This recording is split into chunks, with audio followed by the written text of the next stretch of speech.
Slayer is one of the most popular anime in recent years. Many have called it one of the great new generation Shonen Battle manga, although it ended much sooner than most like it.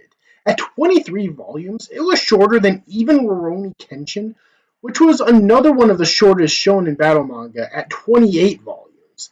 But despite its short length, it's become a landmark anime for the new generation of anime fans, with many old heads such as myself enjoying it just as much. Of course, with any anime that gets popular, there's going to be backlash. You can even find certain anime YouTubers, let's just say, while rightfully praising the visuals of the show, trashing the story and characters. A common thing to say about Demon Slayer is to sarcastically proclaim, "I'm 14 years old and this is deep," or to claim that the only people who like Demon Slayer are people who have only seen 14 anime.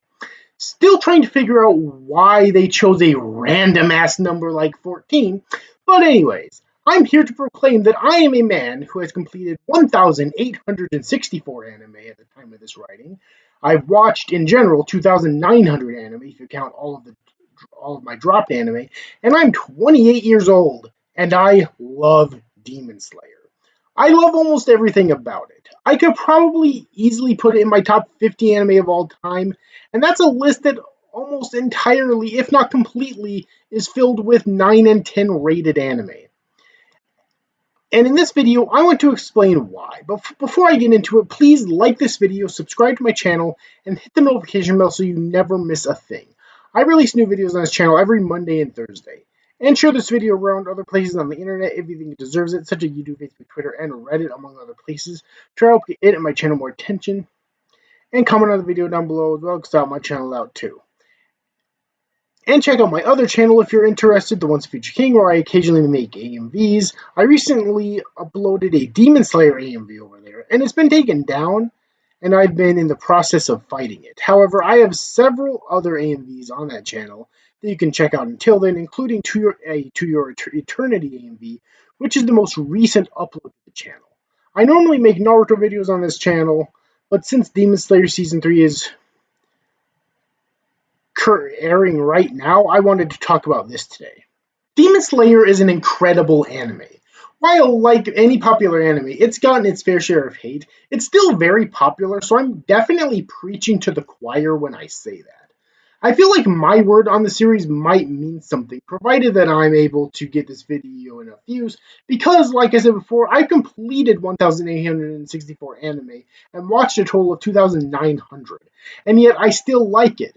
It has its flaws, like every anime does, but I think it's something truly special and unique, so the flaws of the anime will not be covered in this video. I believe Demon Slayer appropriately changed certain shonen cliches, and expertly refines the ones that he uses to craft a truly original story. A video like this is important because even a lot of the fans of the series seem to overlook the originality in the story and characters, and the depth in the themes, not all of which is immediately obvious. Tanjiro is one of the most unique and engaging shonen protagonists I've ever seen. In fact, he's in my top 5 shonen protagonists. That is no exaggeration. He has similarities to others like Naruto, but in my opinion, he's more likable and complex. His main similarity to Naruto is the empathy that he shows to his enemies. This is the main thing that detractors bring up when they try and discredit him, where they say that he's exactly like Naruto in this regard, which couldn't be further from the truth. First of all, there's no variant of talk no jutsu in Demon Slayer. When Tanjiro learns about the backstories of the demons he's fighting, he emphasizes with them. He feels horrible for them, but he doesn't justify them senselessly killing innocent people. He still makes them answer for their actions, and their punishment is always harsh, where he brutally kills them. It's the idea that you can empathize with a person while condemning their actions. That's a concept that I personally believe wholeheartedly, and a theme that Demon Slayer thrives on. Tanjiro is seen numerous times getting angry when other Demon Slayers badmouth the demons because they were once humans themselves, with their own hopes, dreams, and struggles, as well as tragedies that brought them to this point, but is completely willing to slaughter them without remorse for the actions they committed. Some have said that this is just because his sister is a demon, and this helped him come to a common mental ground with the other demons. While I think his sister inadvertently helped him come to understand the demons, the empathy he shows to them is just part of who he is. No matter how he came to understand the demons, this is just inherently how he would always treat it. It's simply a core piece of his personality, and it's what makes him so interesting. Like I said before, this is drastically different from many other shonen protagonists like Naruto. Talk no Jutsu has become a meme in the Naruto community, and the anime community in general, because of how ridiculous it is, even for anime. It's extremely anticlimactic to have a super evil villain have an epic battle, defeat them, and then just have Naruto talk to them and redeem them every single time. From what I've heard, it's even worse in Fairy Tail, where Natsu doesn't just redeem all of the villains, but he literally becomes best friends with them over and over and over again, although I haven't seen or read Fairy Tail myself. Tanjiro doesn't go for any of that. There's a constant conflict doing battle in his mind. His hatred for the numerous demons, for all of the people they've killed, and the sympathy he feels for their pasts. The latter part of his mind doesn't stop him from punishing the demons for their evil acts. But that doesn't mean that he succumbs to hatred, because during every time he's always attacking and killing them, the sympathy and empathy he feels for them never goes away. He always feels sad for having to kill them. It's an amazing balance of emotions that I've honestly never seen in a shonen battle protagonist. Another character that is kind of similar to him is Ichigo Kurosaki from Bleach. That is, while every other shonen battle protagonist is way too far on the empathy side of things, where they attempt to redeem and usually succeed with redeeming every enemy that they come across, no matter the atrocities that they committed, Ichigo is on the brutality side of things. However, I wouldn't say he goes too far on the side of empathy. I actually think it's just right. Empathy, however,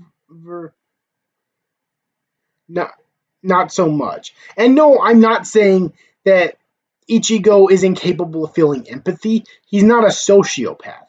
It's just that he rarely, if ever, shows empathy to his enemies that he defeats, whether they be Shinigami, Hollows, or Rancor, other spirits, or humans.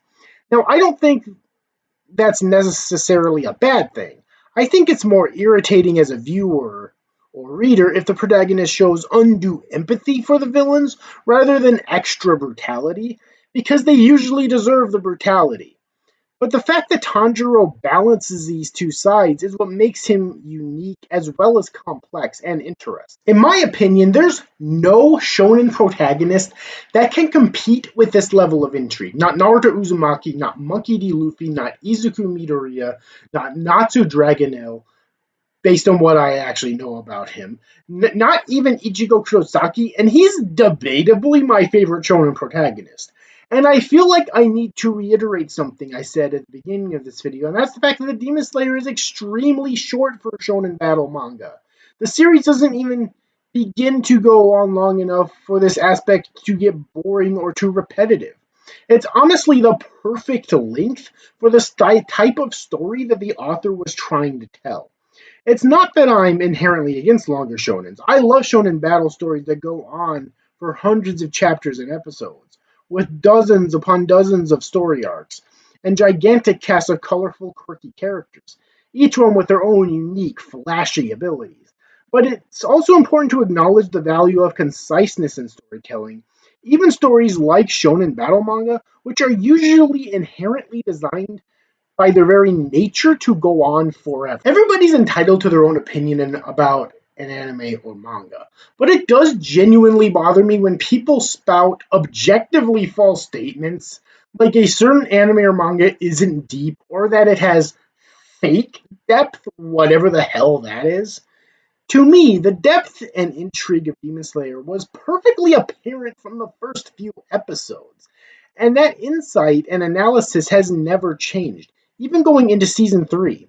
And another thing that helps the series along is the low power levels in comparison to most Shonen Battle anime and manga. Aside from Rurouni Kenshin, Demon Slayer has the lowest power levels I've ever seen in a Shonen Battle anime or manga. And that aids in keeping the story mostly grounded, despite the fact that it's about demons and superpowers, of course. Don't get me wrong, I love overpowered anime fights. They can be very entertaining to watch, but an issue can also arise known as power. Hopefully keeping this as short as I possibly can.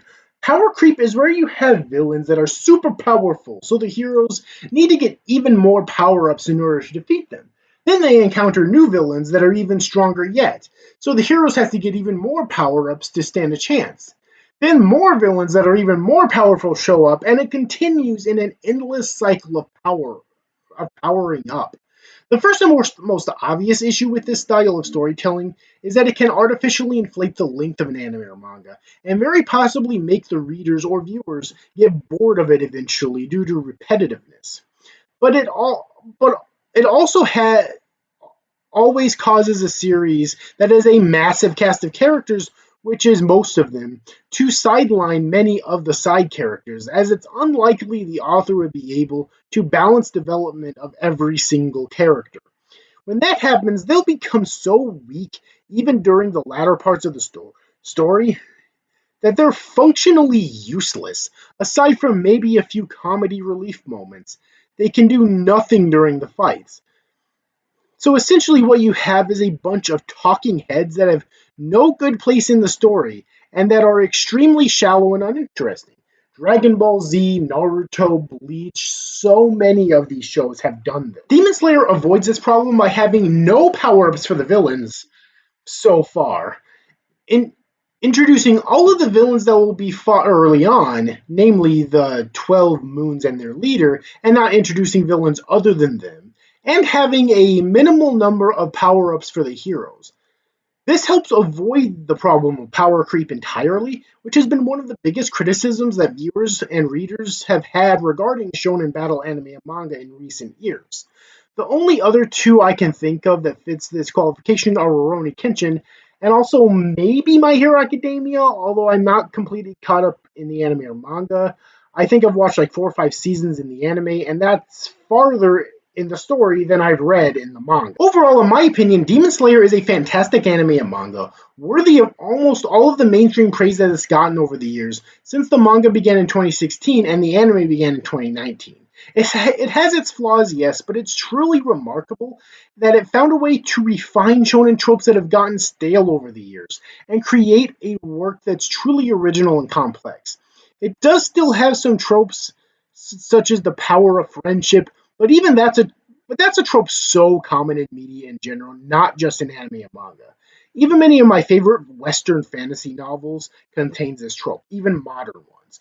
So it's not just an anime. And before I end this video, I should probably mention the truly groundbreaking visuals, both animation and art, that resonates throughout the entire series. Somehow Studio Ufotable manages to always, with every single production of theirs in the past 10 years plus, raise the bar regarding anime visuals. I thought it was impressive in Fate Zero, but they kept raising the bar for visuals in Fate Stay Night Unlimited Blade Works, and then in the Fate Stay Night Heaven's Feel film trilogy, then in Demon Slayer Season 1 and in Demon Slayer Season 2. Demon Slayer has a plethora of episodes that are seriously film quality. They're so damn good. And supposedly they've stated that Demon Slayer Season 3 is going to have even greater visuals yet. I wanted to mention this briefly but I waited until towards the end of this video because everybody will agree with this. I haven't talked to anybody who doesn't think that the animation and art in Demon Slayer are astounding. It's the story and characters that a lot of people claim are mid, whatever the hell that means. So I wanted to cover that first. And that does it for me. In the comment section down below, let me know your thoughts on Demon Slayer, both the anime and the manga, as well as this video. If you agree or disagree with any of my opinions, and if you have any opinions on it, either positive or negative, that I didn't mention. If you enjoy this video, please make sure to press the like button, subscribe to my channel for more content in the future, and hit the notification bell so you never miss a thing. I release new videos on this channel every Monday and Thursday. And share this video around to other places on the internet if you think it deserves it, such as YouTube, Facebook, Twitter, and Reddit, among other places, to help get my channel more attention. And comment on the video down below because I help my channel out as well. And check out my other channel, if you're interested, The Once and Future King, where I occasionally make AMVs. I recently uploaded a Demon Slayer AMV over there, and it's been taken down, and I've been in the process of fighting it. However, I have several other AMVs on that channel that you can check out until then, including a To Your Eternity AMV, which is the most recent upload to the channel. I normally make Naruto videos on this channel, just to let you know, but since Demon Slayer Season 3 is currently airing, I decided that I wanted to make this video instead. Thank you all for watching, and I'll see you in the next video.